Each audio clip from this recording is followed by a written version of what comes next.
لله رب العالمين والصلاة والسلام على رسوله الكريم محمد بن عبد الله الأمين وعلى آله وصحبه وأزواجه وذرياته ومن تبعهم بإحسان إلى يوم الدين.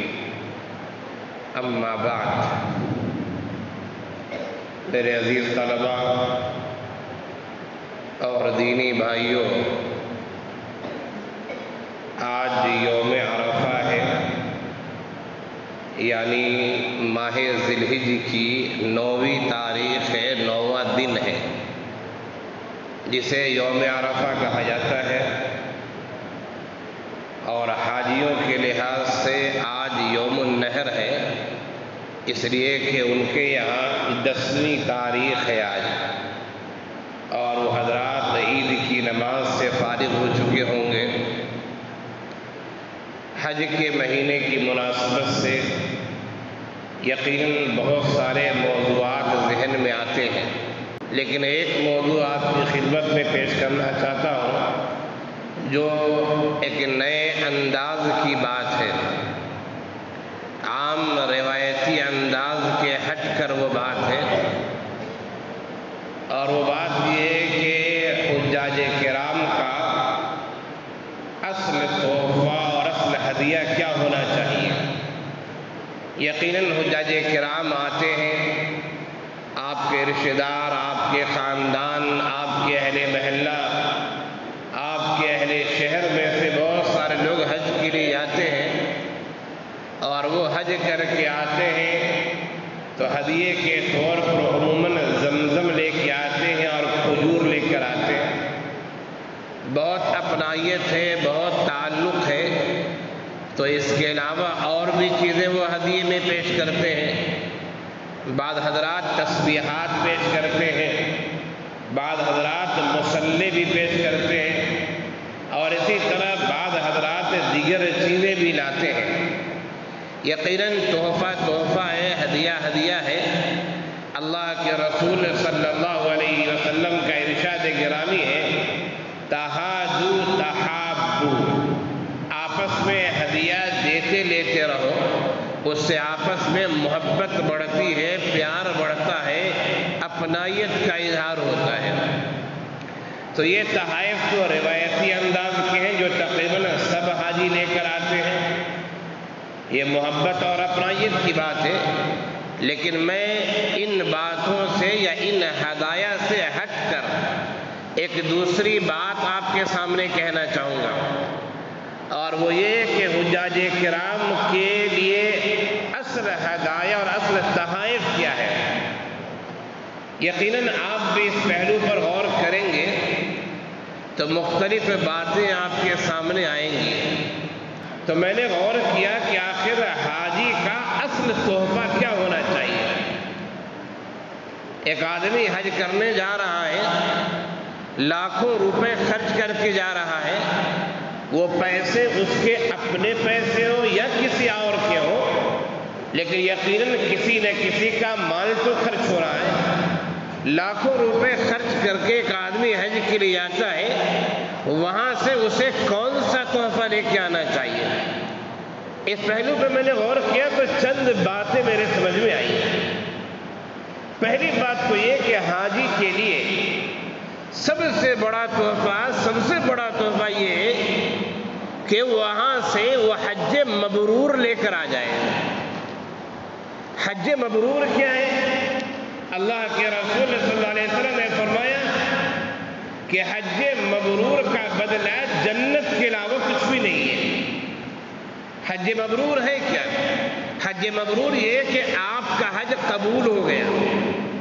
حج سے پہلے آپ کی جیسی زندگی تھی، حج کے بعد اس سے بہتر زندگی آپ کی ہو گئی ہے.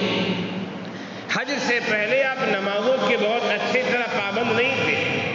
حج سے پہلے آپ کچھ ایسے کام کرتے تھے، شریعت نے جن کاموں کو منع کیا ہے، شریعت نے جن کاموں پر نکیر کی ہے، شریعت نے جن کاموں کو ناپسند کیا ہے، حج کے بعد آپ ان کاموں کو چھوڑ دے رہے ہیں، اور حج کے بعد آپ کی زندگی میں ایک نیا انقلاب برپا ہو چکا ہے.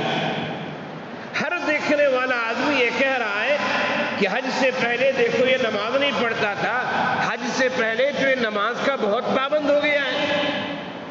حج سے پہلے دیکھو یہ آدمی جھوٹ بولتا تھا، کاروبار میں اپنے گاہکوں کو دھوکہ دیتا تھا، لیکن جب سے حج کر کے آیا ہے یہ بالکل سچا انسان ہو چکا ہے، یہ بالکل دو دو چار کی طرح بات واضح کر دیتا ہے، یہ کسی کو دھوکہ نہیں دے رہا ہے، کسی سے بے وفائی نہیں کر رہا ہے، کسی کے ساتھ غلط سلوک نہیں کر رہا ہے۔ ہر دیکھنے والا آپ کو کہہ رہا ہے کہ یہ اچھا بن گیا ہے، تو اس سے معلوم ہوتا ہے کہ آپ کو حج مبرور نصیب ہو گیا ہے۔ تو حاجی کے لیے سب سے بڑا تحفہ یہ ہے کہ وہ اپنے اعمال کو اس انداز میں ادا کرے کہ جب لوٹ کے آئے تو اسے کچھ خود احساس ہو جائے کہ اللہ تعالیٰ نے میرے حج کو حج مبرور بنا دیا ہے۔ اس سے بڑا تحفہ کچھ بھی نہیں، یاد رکھیے، یہ بہت بڑا تحفہ ہے۔ اس تحفے کو ہمیں وہاں سے لے کر آنا چاہیے۔ زمزم ہے، کھجور ہے، جانماز ہے، تسبیحات ہے، دیگر چیزیں ہیں، یہ روایتی انداز کے تحفے ہیں۔ تحفہ ہے، ثواب ملے گا، لیکن یہ وہ تحفہ ہے جو روایتی انداز کے تحفے ہر آدمی لے کر آتا ہے۔ آپ بھی لے کر آئے، خوشی کی بات ہے، لیکن حج آپ نے کیا ہے، آپ کو حج کرنے کی وجہ سے کون سا تحفہ ملا، کون سا ہدیہ ملا، کون سا فائدہ ہوا، اس پہلو پر غور کیجئے تو آپ کی کوشش یہ رہنی چاہیے کہ آپ کو حج مبرور نصیب ہو۔ حج کے بعد والی زندگی آپ کی انقلابی زندگی ہونی چاہیے کہ ہر دیکھنے والے کو رشک آ جائے کہ واقعی میں حج سے پہلے تو یہ کچھ اور تھا، حج کے بعد تو یہ کچھ اور ہو گیا۔ حج مبرور کا تحفہ اس سے بڑھ کر کوئی تحفہ نہیں ہو سکتا ہے۔ حج کا ایک دوسرا بڑا تحفہ جسے ہر حاجی کو لے کر آنا چاہیے، وہ کیا ہے؟ وہ ہے کہ کائنات میں اللہ سے بڑا کوئی نہیں ہے۔ ہم اور آپ نماز پڑھتے ہیں، ایک رکن سے دوسرے رکن کی طرف منتقل ہونے کے لیے اللہ اکبر کہا جاتا ہے۔ صرف رکوع سے اٹھتے ہیں جب سمع اللہ لمن حمدہ کہتے ہیں، اور جب نماز سے فارغ ہوتے ہیں تو سلام کرتے ہیں۔ اس کے علاوہ ایک رکن سے دوسرے رکن کی طرف جانے کے لیے اللہ اکبر کہا جاتا ہے کہ اللہ سب سے بڑا ہے، ذہن میں رکھو۔ اسی طرح ایک حاجی جب حج کرنے کے لیے جاتا ہے، وہاں جگہ جگہ وہ تکبیر تشریق کہتا ہے، مستقل تکبیر تشریق کہتا ہے۔ ہم اور آپ بھی تکبیر تشریق کہتے ہیں۔ آج یوم عرفہ ہے، 9واں ذی الحجہ کا 9واں دن ہے، آج فجر سے تکبیر شروع ہو گئی ہے، اور یہ تکبیر 9، 10، 11، 12 شام تک جو ہے، 13 کی شام تک جو ہے، یہ عصر تک یہ تکبیر چلتی رہے گی۔ تو یقیناً یہ تکبیر تشریق ہے، اس میں بھی ہم کیا کہتے ہیں؟ اللہ اکبر کہتے ہیں۔ اسی طرح حاجی جب لبیک اللہم لبیک لا شریک لک لبیک جب تلبیہ پڑھتا ہے، یہ تکبیر تشریق ہو، تلبیہ ہو اور دیگر اذکار و اوراد ہو، یہ سب اس بات کی طرح اشارہ کرتے ہیں کہ اللہ بڑا ہے، اللہ سے بڑا کوئی نہیں ہے۔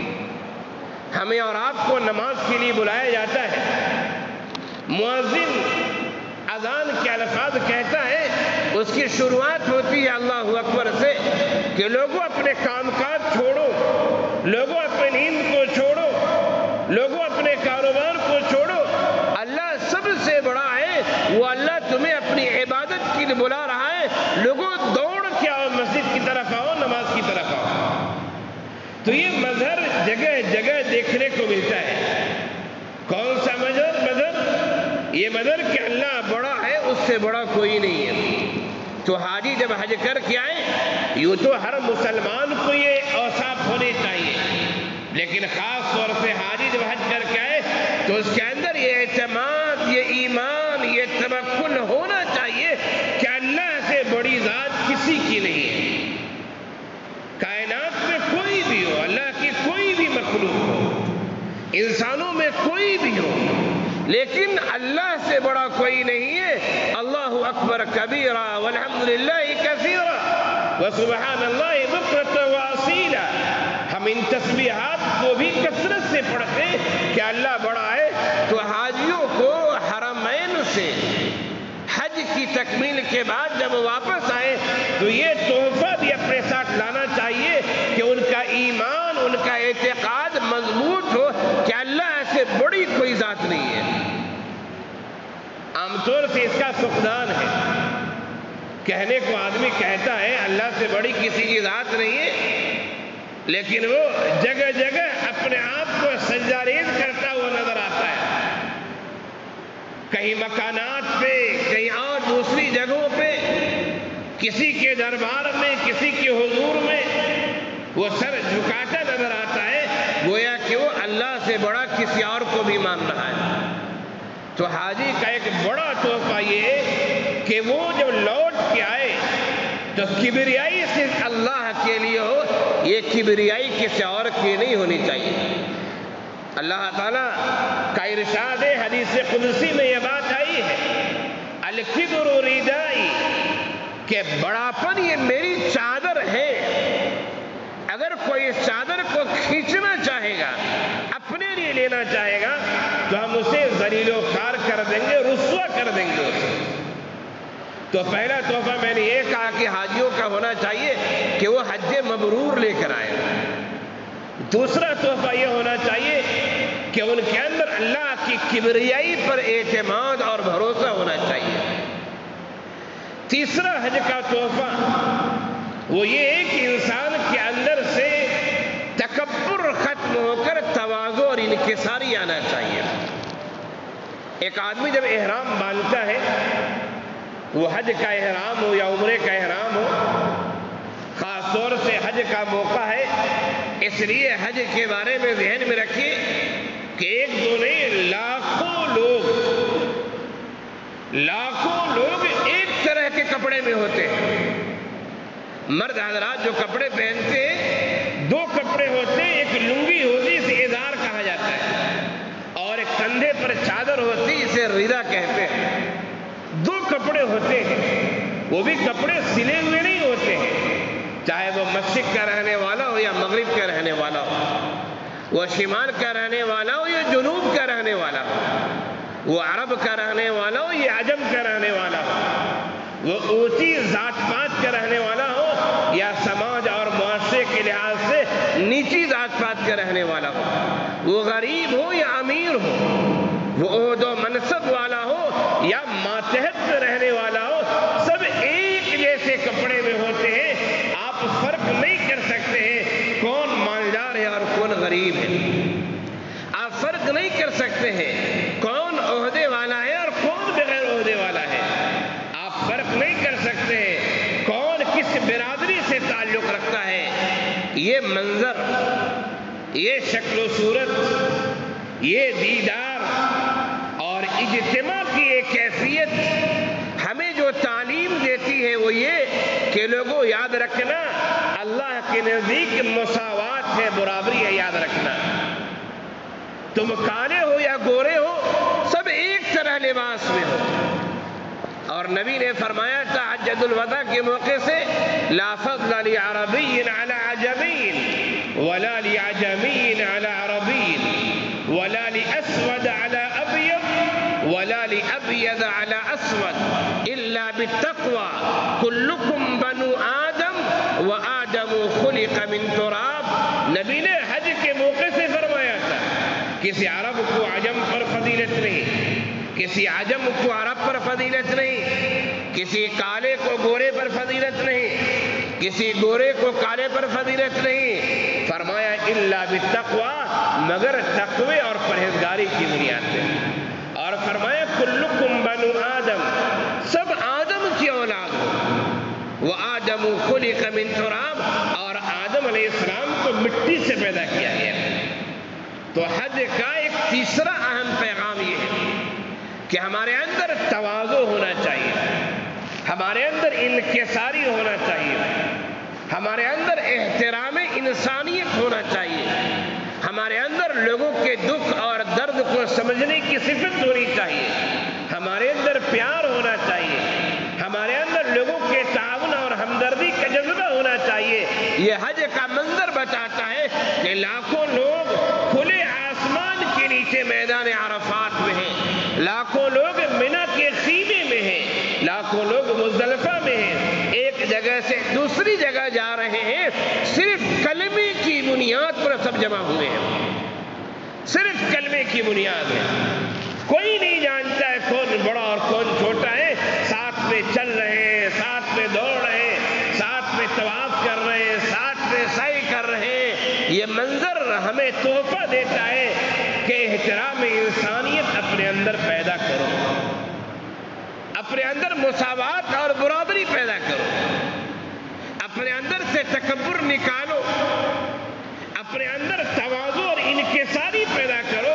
یہ حج کا بہت بڑا تحفہ ہے جو حاجیوں کو تو لے کر آنا ہی چاہیے۔ یہ تحفہ تو ہر مسلمانوں کو ملنا چاہیے اور ہر مسلمان اپنے اندر یہ اوصاف لائے، لیکن حاجیوں کو تو خاص طور سے ان اوصاف سے متصف ہونا چاہیے، اس لیے کہ وہ منظر دیکھ کے آ رہے ہیں، وہ ایسے بڑے اجتماع گاہ سے اور اجتماع سے آ رہے ہیں۔ حج کا ایک اور بڑا تحفہ، بڑا ہدیہ جو حاجیوں کو لے کر وہاں سے آنا چاہیے، اور وہ تحفہ یہ ہے اتحاد امت کی دعوت۔ جو میں نے تواضع اور انکساری کی بات کہی، ایک طرح ایک کپڑے میں لوگ ہیں وہاں پر، جس طرح یہ اتحاد اور مساوات کی تعلیم دیتا ہے، اسی طرح اس بات کی طرح اشارہ ہے کہ امت کو کلمے کی بنیاد پر جمع ہونا چاہیے۔ قرآن کریم نے کہا انما المؤمنون اخوہ، مومن بھائی بھائی ہیں، بھائی بھائی ہونا یہ حج کے میدان میں صاف صاف نظر آتا ہے، لیکن ہم اور آپ جب اپنے علاقے میں آتے ہیں پھر وہی خاندانی لڑائیاں شروع ہو جاتی ہیں، پھر وہی ذات پات اور برادری کی لڑائیاں شروع ہو جاتی ہیں، پھر وہی اڑوس پڑوس میں خلش اور چبھن شروع ہو جاتی ہے۔ حالانکہ آپ حج کر کے آئے، آپ کے اندر یہ اوصاف اعلیٰ انداز میں ہونے چاہیے، یوں تو یہ اوصاف تمام مسلمانوں میں ہونے چاہیے، لیکن خاص طور سے اب حج کے سفر سے آئے تو آپ کے اندر یہ اوصاف اعلیٰ انداز میں ہونا چاہیے کہ آپ امت کو جوڑنے کی بات کریں، امت کو توڑنے کی بات نہیں کریں، امت کے اندر اتحاد پیدا کرنے کی کوشش کریں، امت کے اندر انتشار پیدا کرنے کی کوشش نہیں کریں، امت کو تعمیر کی طرف لے جائیں، امت کو تخریب کی طرف نہ لے جائیں۔ یہ حج کا پیغام ہے۔ بہت سارے لوگ حج کر کے آتے ہیں اور بسا اوقات حج کر کے آنے کے بعد ان کی زندگی میں کوئی فرق نہیں پڑتا۔ ایسے لوگوں کو گاؤں دیہات میں کہتے ہیں کہ بھائی یہ حاجی ہے یہ پاجی ہے، پتہ نہیں، یہ ابھی ابھی پرسوں حج کر کے آیا ہے نا، پھر بھی جھوٹ بول رہا ہے، تاجر ہے، کاروبار کو دھوکہ دے رہا ہے، نماز نہیں پڑھتا ہے، تو یہ حج کر کے آ کر حاجی بنا ہے، یہ حج کرنے کے بعد یہ پاجی بن گیا ہے، شرارتی بن گیا ہے۔ تو حج کے جو اعلیٰ اوصاف ہیں اور حج کا جو پیغام ہے، ان پیغام کو ہم کو ہدیے کے طور پر، تحفے کے طور پر اپنے اندر اتار کر لانا چاہیے۔ ایک اور بات کہہ کے اپنی بات ختم کرتا ہوں، وہ یہ کہ حج کا ایک بہت بڑا پیغام اور حاجی کے لیے ایک بہت بڑا تحفہ یہ ہے کہ حاجی جب حج کر کے آئے تو اسے آخرت کی فکر ہونی چاہیے زیادہ سے زیادہ، اس لیے کہ آدمی جب میدان عرفات میں ہوتا ہے، کھلے آسمان کے نیچے ہوتا ہے، یہ منظر میدان حشر کو یاد دلاتا ہے، یہ منظر یاد دلاتا ہے کہ قیامت آئے گی۔ قرآن نے کہا ہے، احادیث نے یہ بات کہی ہے، قیامت آئے گی اور پھر سب لوگوں کو جمع کیا جائے گا، جس جگہ لوگ جمع ہوں گے اسے میدان حشر کہا گیا ہے، جمع ہونے کا میدان۔ تو عرفات کا منظر یہ بتاتا ہے کہ ایک دن آئے گا کہ ہم سب کو پھر جمع ہونا ہے، اور جب جمع ہوں گے تو اللہ تعالی ہم سے اور آپ سے سوال کرے گا۔ کیا سوال کرے گا؟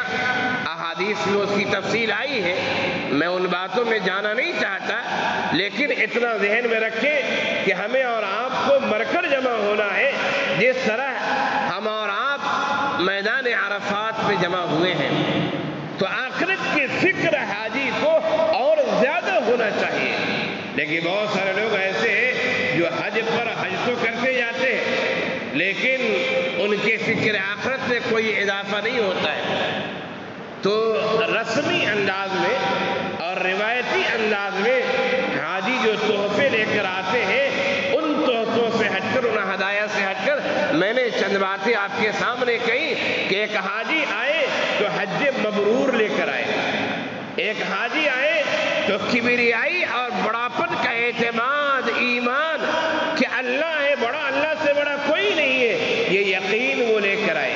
ایک حاجی آئے تو مساوات کا تصور لے کر آئے، تواضع اور انکساری لے کر آئے وہاں سے۔ ایک حاجی آئے تو اتحاد امت کی دعوت لے کر آئے، ایک حاجی آئے تو اپنے اندر فکر آخرت لے کر آئے۔